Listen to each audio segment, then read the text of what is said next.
Hello and welcome to Nothing But Static's bonus YouTube content. This week we're reviewing Guardians of the Galaxy Volume 2. And of course this is, as always, sponsored by the unspoken sexual tension between me and Chris. Wow, bold. How would that sponsor it? And we don't have time. Carry on. It's fine. That's how it works, Chris. Next week it'll be, if we do another one at any point in the future, it'll be also sponsored by an abstract concept, like the pain you feel when you stub your toe.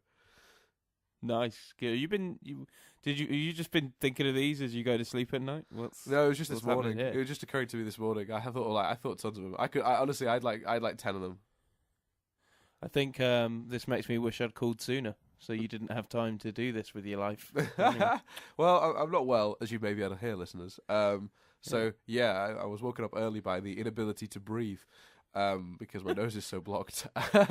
So basically, so I woke up just in a bit of a weird stupor. So anyway, let's do a review. So this is spoilers, for shoresies, for realsies, spoiler Full stuff. on spoils. Yeah, we're just gonna go mental. We'll tell you all about how they all die at the end. No, but constructively. We're not just going to be... and spoilers for Power Rangers as well now. But I saw a Power Rangers review the other day that literally very quickly... and it was as quick as this, went, okay, so we're talking spoilers. Billy dies. And I was like, Jesus. Hey, give people at least a second to turn the link off. Yeah. This is why I'm rambling right now. Yes. So if you don't want to be spoiled, go away, watch the movie, come back.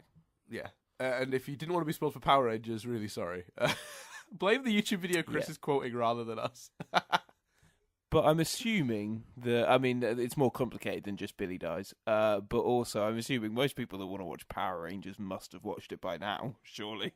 You would hope so. But sometimes you miss things. You can't assume. Sometimes you just don't have the time, Chris. True. Yeah. True. So, spoiler territory. Let's go. Let's just a general impression first of all, Chris. Overall, liking it, not liking it. I want to hear yours. I want to hear yours first. Go. Oh, that's exciting. I loved it. I think it is. James Gunn figured out what made the first one unique, turned all that up to 11, and made a surprisingly competent sequel. Like he found a really worthy story to tell with the sequel. So many sequels feel like they're either retreading the first one or they're just scratching around for some sort of story, like some semblance of a thing to do with the story, and they end up just sort of meandering, not really achieving a lot. Whereas I think what they did with this was they very, very intelligently turned the Star-Lord and his parentage story into the actual thrust of the plot of the next movie, whereas I was under the impression there would be another threat or another situation, and his stuff with his dad would sort of be happening alongside that. But they found a very clever way, and it's something we talk about on Fringe Observers or on the podcast a lot, of tying, what you would argue is the story of the week with directly into the what I thought would more be an ongoing sort of story for Guardians of the Galaxy, which is the parentage of Star-Lord. They actually sort of linked the two together kind of brilliantly. And I also really like the fact that within the first 20 minutes of this movie, I was sort of thinking, I don't really know where this is going. I don't really know where now. Like, there's a pretty cool action sequence early on. And then it's just like, I just sort of sat down going, I don't actually know what the plot is. Like, which is, for a movie that there have been like 20,000 trailers for, that's actually kind of impressive. So there was that. Yeah. But I mean, then again, once his dad showed up, I was pretty convinced he was going to be the villain. Yeah. That became he's pretty clear, or he's weirdly sinister the whole way through the movie.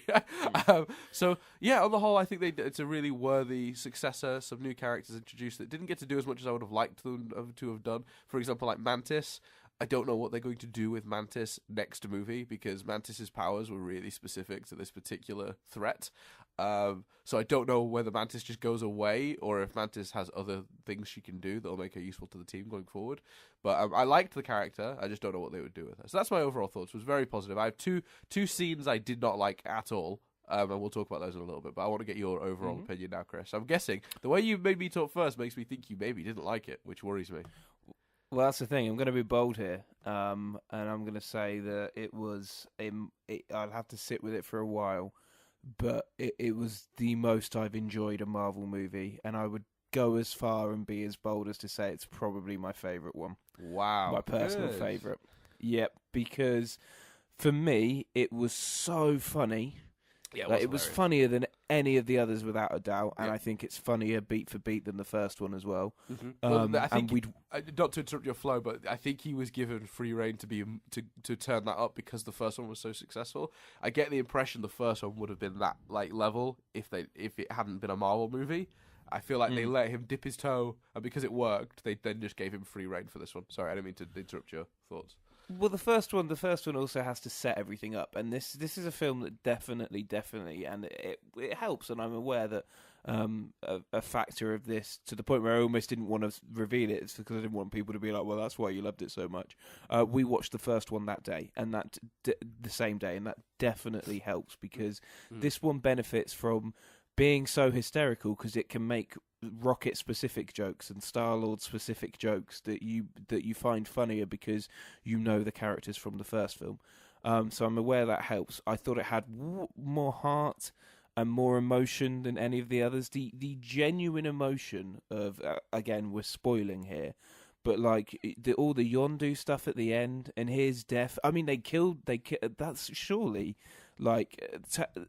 When was the last time Marvel had the balls to actually kill someone like that? I can't think of a character as major in the films that has died, like that's not a villain or anything. No, not off the top of my head. So it had the balls to do that.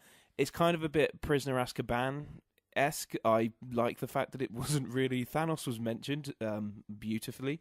I admit there are some weak spots, speaking of Thanos being mentioned. A lot of people have struck on Karen Gillan's performance. I can see what they're saying. I didn't mind it, but I can see what they're saying. Oh, that's weird. I actually completely disagree with that criticism, but that's fine. That's interesting. We'll get to that. Yeah, well, there's some, because people have criticised as well, that they've said that the plot kind of is a bit meandering. I disagree with that. I think that it's, like you said, I don't think the fact that you can't identify where it's going is a bad thing. So I think it had more heart, the character work was better, and it was funnier than any other Marvel film. And that whilst maybe, obviously, the action wasn't as, woohoo as Captain America Civil War, it was strong enough for me to also tick the action box as well. Yeah, because it was quite unique action, because the premise of Ego, the Living Planet, which, by the way, I mean, for those of you who've read comics, when he shows up, and to be honest with you, I knew going in he was in it. I knew he was playing his dad, and I knew that in the comics, Ego is a planet. Therefore, I went in sort of pre-spoiled a little bit, but I watched it with someone who was a comic book fan who hadn't been reading anything about the film, didn't know Ego was in the movie, and for a minute he was angry at the film because Ego shows up and he's like, "Well, wait a minute, Ego's a giant planet. Well, I don't understand." Yeah. And the way they eventually turned him from like a more tangible person into to literally a living planet as a concept is so unique. And the action sequences that result on that planet, which is what I love. The whole way through the movie, they keep referring to it as Ego's planet as well, which I loved, because it's literally Ego. The planet is Ego. So it's I thought it's very cool. And like you say, it created some of the most unique visuals we've ever seen in this franchise. And when you think about I mean, it's unfair because it's an origin story, but think about how, in some ways, Ant-Man and Doctor Strange are by the numbers, and also think about how, I'll give you the Winter Soldier, but what is annoying me is people have been comparing it to the first film, and in a way, I'm like, isn't it equally fair to compare it to the other sequels? And you compare it to Thor 2, Iron Man 2. I'll give you Winter Soldier, but this is head and shoulders above the majority of sequels. Yeah, I can't. Other than Winter Soldier, I don't think anything even stands up to this film. In terms of the sequels, for sure, nothing. I thought it was I just had such a good time. I'll give it, because I went with Ronnie, who's been on the podcast before, and one thing Ronnie was saying. Is that she wouldn't rank it as the highest because of things like she didn't think the music was used as strongly. But some of it felt a bit forced in. Yeah, but she agreed that its vibrancy, its colour, its directing was fantastic. I just had such a good time, man. I had such a good time, and there were so many strong emotional things in it as well. and gasps. The moment, again, spoilers. The moment where he says, it really hurt me to put that tumor in her. The audience around me and myself gasped. Yeah. I don't know the last time I gasped in a film. Yeah, that had a very visceral reaction in my screening too. I will think you said about predictability. I think it was from the moment that he was like, you can create stuff with your mind. It was like, okay, you could kind of see how the resolution. But I don't think that's a bad thing, and I think that's fine. I loved it, and it's weird to me that because I went in knowing the reviews were a bit mixed, thinking, well, maybe I won't love it. Okay, can I just say really that's did. I don't. People keep saying that. That's not. I mean, I don't understand where that's coming from because that's just statistically not true.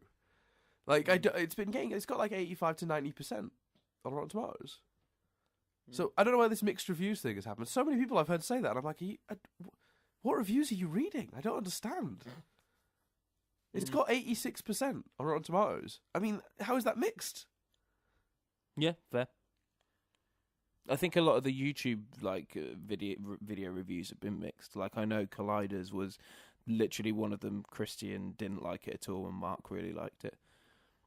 So obviously you can't base everything on one review, but like maybe that's where people maybe that community of reviewers have been a bit mixed. Maybe that's very strange. I don't because you're not the first to say it. It's not a criticism of you. I just think that's a really strange thing. Like no. Very strange. What were the two scenes you didn't like? So I hated, and I genuinely, I understood what they were trying to do with it, but I really hated. He made a ball and they threw it back and forth. I think hated. Like that made me visibly like I was gagging when that scene came. Like that upset me deeply. See, I laughed at that, but I felt a bit odd because I felt like they didn't go further. They didn't go far enough in either direction. So they didn't go far enough with the absurdity of it to make it a joke and make it stupid and make it, oh God, they're playing catch. And they didn't go genuinely enough with it for you to suddenly realise and go, oh shit, they're playing catch. Like, how cool is that? They went this weird middle ground with it where it was neither a joke nor poignant. Yeah, Sorry, exactly. I think I'm going to sneeze. I'm trying not to. And for those of you, by the way, screaming, "Oh, Metacritic, Dan, it's got 66." Yeah, they took in 22 reviews, so 22 reviews is not an accurate sample. Rotten Tomatoes took in 110 reviews, 95 of which were positive. So, anywho, so yeah, I hated that scene because you're right. The other scene? Well, no, just tag that. Yeah, you're right. That the problem is that usually sincerity in the Guardians, with the world of the Guardians, is then followed up by like a joke. And even when it's cheesy, they get away with it. That scene was like trying to be sincere and just came across super cheesy. The other thing I hated, it was like I don't know if you call it a scene or a sequence, but the stupid when they were going through the portals and they were stretching their faces thing.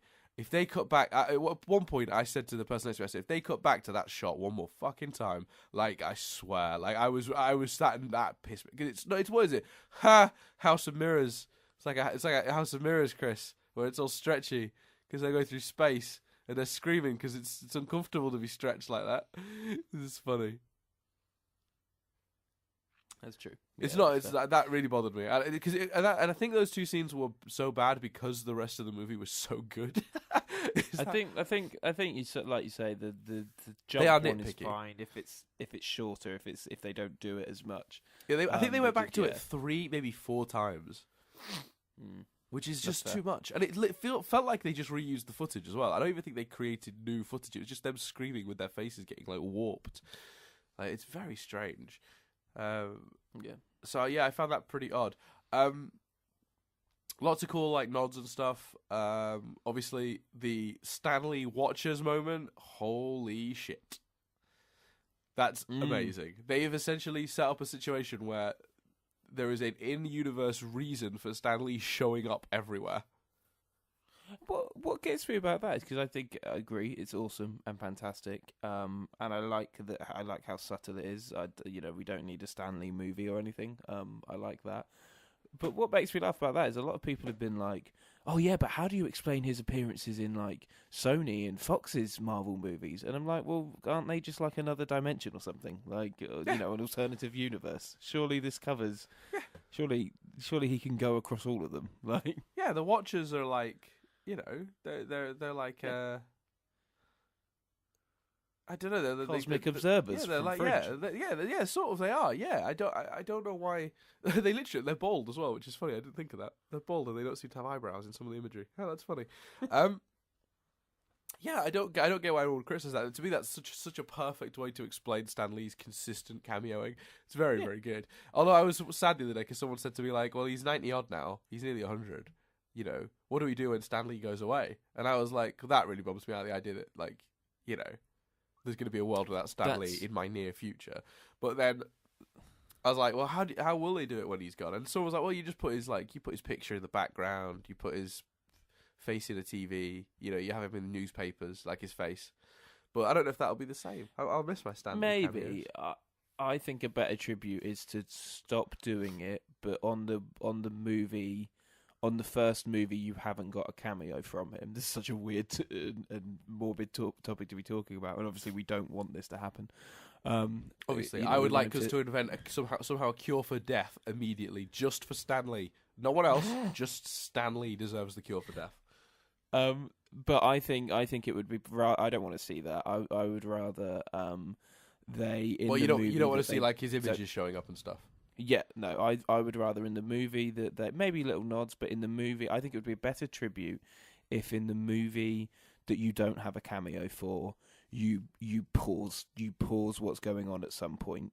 Whether it's, you know, them going, say it's Guardians and it's them flashing through all the different worlds, you take the time to pause and have a genuine tribute and goodbye. Obviously not like Stan Lee, 19 whatever, but I mean like you have something which shows respect for him in a scene slightly longer than the usual cameos, and you pay tribute. Like, yeah, I'd prefer that to something which isn't as entertaining or thralling as what we've had previously. I still can't decide my favourite Stan Lee cameo. We're off topic, but I think the Spider-Man one is really good, where he's the librarian and it's all happening behind him. That's.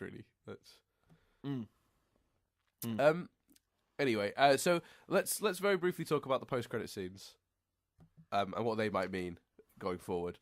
Yeah. So the first one is just the idea that is it Kraglin? That's the character's name. Is now got Yondu's fin, and he's attempting to control the arrow with the whistling, and he gets it straight. He just impales Drax with it immediately. There's not really much implication to that other than the possibility he's taking over for sort of Yondu in the next movie. He'll never be as badass as Yondu, so I don't know if that's going to just be a continual joke or if he'll have actually mastered it by the time that a feature movie comes along.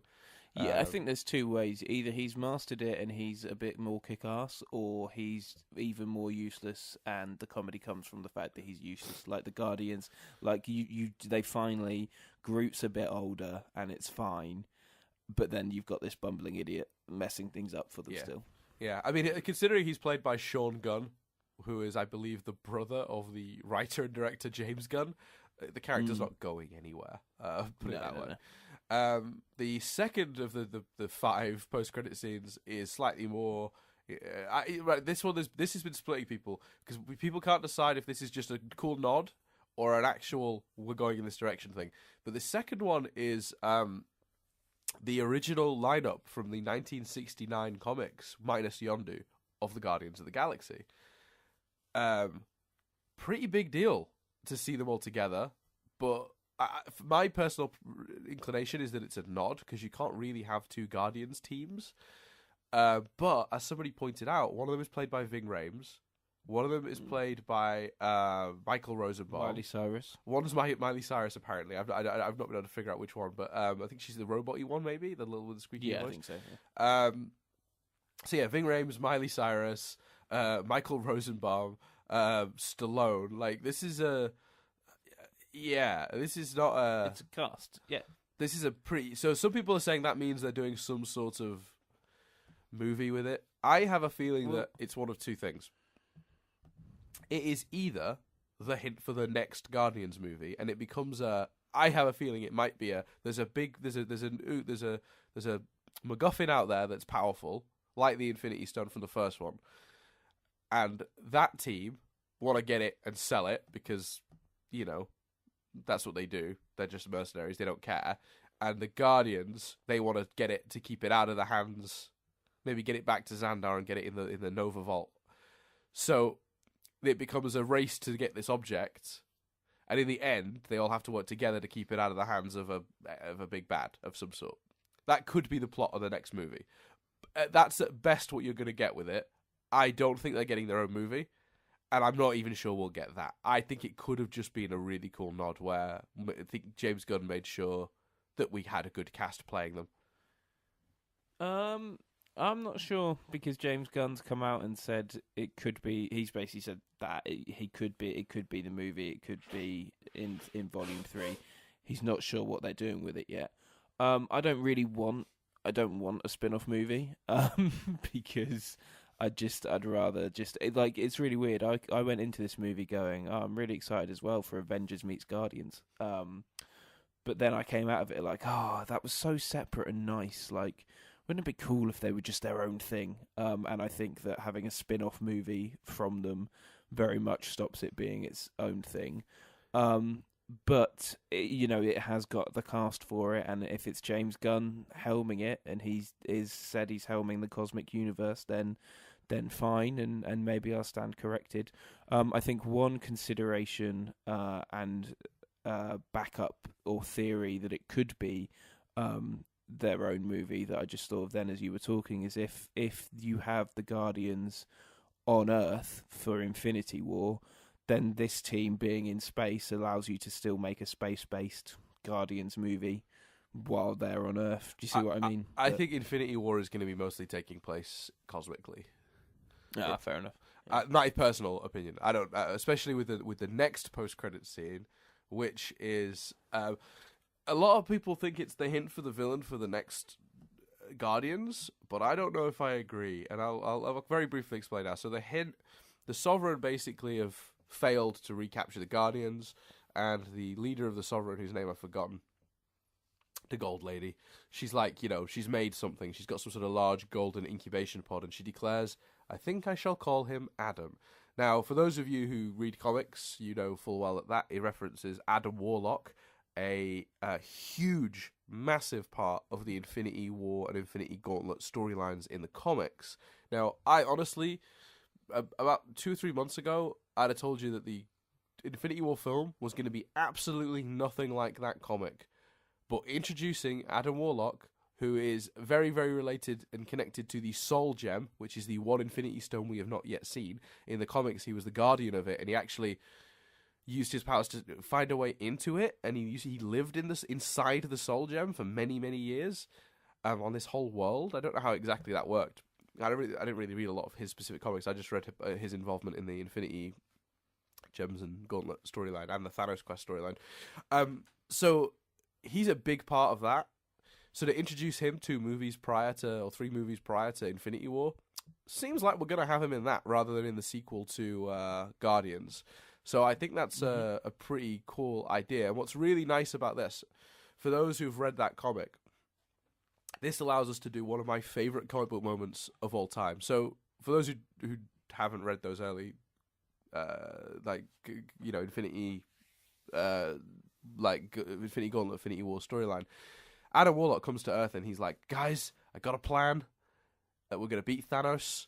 You just come with me, if my plan works, we'll take him down. And then he gets all the Avengers together and he dumps them on, and they're fighting Thanos, and he disappears. And he's basically talking to the Silver Surfer, and he's like, yeah, they're gonna die.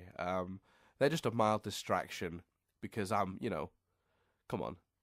These guys can't stop Thanos. I'm gonna go get some real gunpowder now while he's distracted. So that's the whole notion. So he's basically sending the Avengers to their death. And what's really cool as well is in that comic, Thanos is actually, his downfall in the end is kind of Nebula. And yeah, which I do kind of want them to do now. Yes. Like, as they left, that's what I was getting to. Yeah, because you leave that film and you're like, they really haven't set anyone else up to want to be the destruction of him as well as they have her. Yes. Because that whole story, that thing she says, and this is why I don't get the criticism. the scene where they're on Ego's planet and she faces Gamora is a bit cheesy, but the scene where she's talking, I think, to Yondu or maybe one of the other Ravengers, and she says that every time Thanos would make them fight and she lost to Gamora, he would replace a part of her, like to try and make her better, to make her match her sister, and that is so savage and so sad and so brutal. Very cool, like a really sad like origin story for her, and like really gives you a surprisingly deep insight into a character that isn't really that in the movie. You know what I mean? Like it's very well done, very well done. So I think this is all like I think this is all leading to Infinity War, and a lot of people think like that. No, it's hinting at the next Guardians with Adam Warlock and stuff. But because it can't be a coincidence. We're introducing a facsimile for Death in Ragnarok. The character of Death Mistress Death plays a huge part in the storyline. We're introducing Hela in Thor Ragnarok, and Hela could easily portray a Death facsimile. We've introduced Adam Warlock, who's a huge part of that storyline, and we've introduced Nebula's determination and her situation with Thanos. I mean, maybe it's going to be closer to the comics than we thought. For once, maybe they're going to do something kind of close. And if they do, I'd kind of be into that because it's pretty good. It's a good book, so I'm excited. The prospect of that is very exciting. That was and then there's just how many? Well, there was only 2 more credit scenes. One was just Teenage Groot, which, by the way, is funny for a single gag, but I hope that isn't the Groot we get in the next full movie. Yeah, well, we got Baby Groot.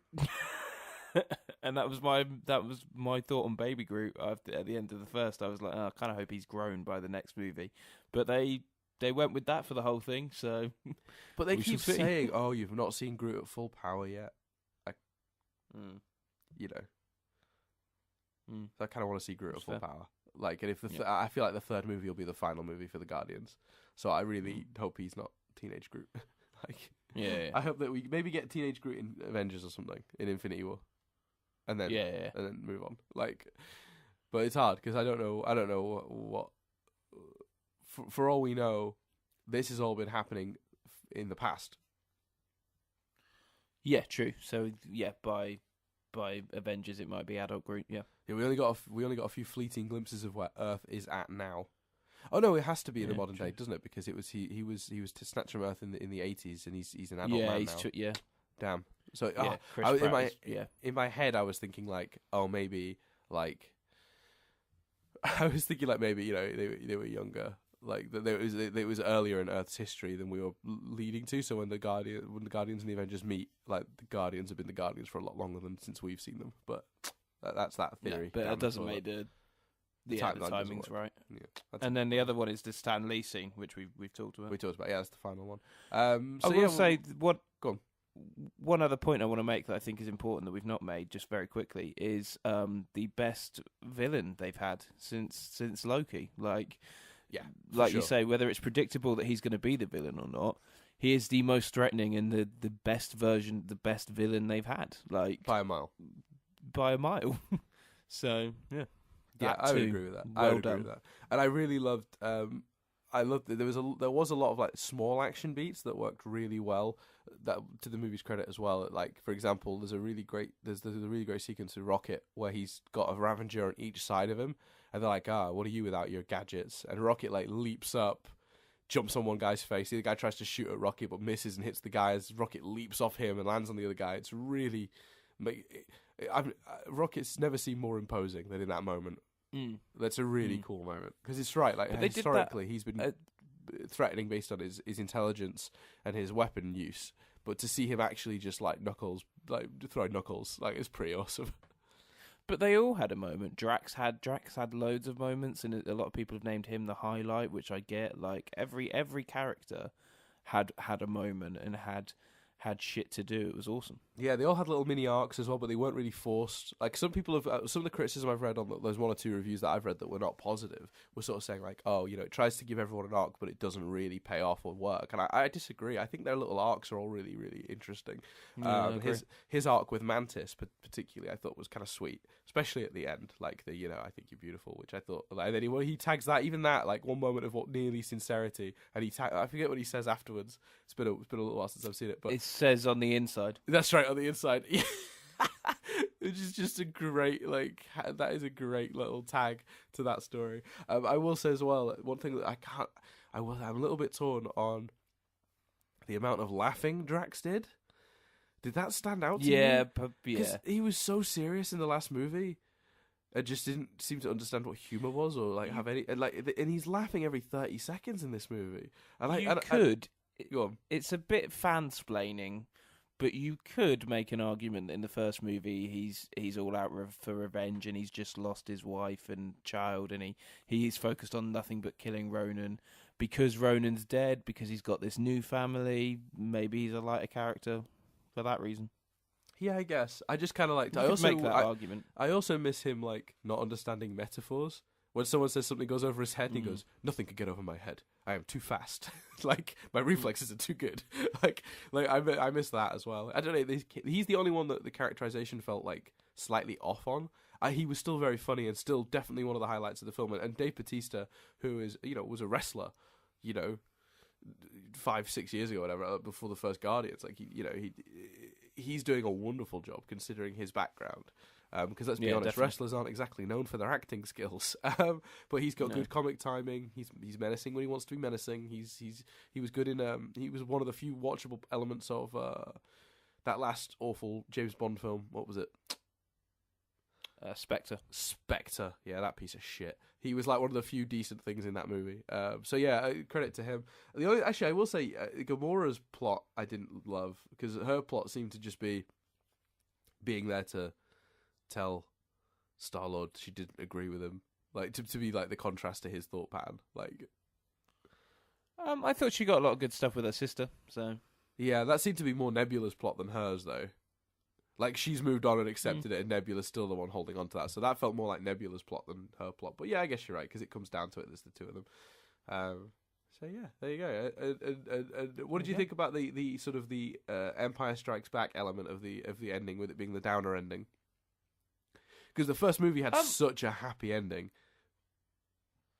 Fine, because I think it was more poignant and bittersweet than sad. I think that was yes, he died, and like I say, arguably among the most emotional I've felt when watching a scene like that in a Marvel movie. But I think the colour, the Ravengers giving him the right kind of funeral made it, and them really coming together as a family just made it more bittersweet than sad. Yeah, I think that's fair. Yeah. So there you go. We did it. We did it in a handy 30-minute, not at all bite-sized chunk, but still. Hooray. You know what, Chris, is what they say. These days YouTube are paying by the minute watched, so 30 minutes means we in more money. Unfortunately, most will turn off after 10, but still. Yeah, because it's like 10 minutes of concise reviewing and then just rambling for a bit. We got some chat. We got some chatter about the future, the Infinity situation. Yeah, which good. At some point, I'm pleased. I think maybe at some point we'll do a video. I've got a pretty clear theory of how the Infinity War is going to play out, and we'll do nice. it. Maybe we'll do a video where a shorter video where we talk about that. Subscribe to check that out. Yeah, in some point in the future.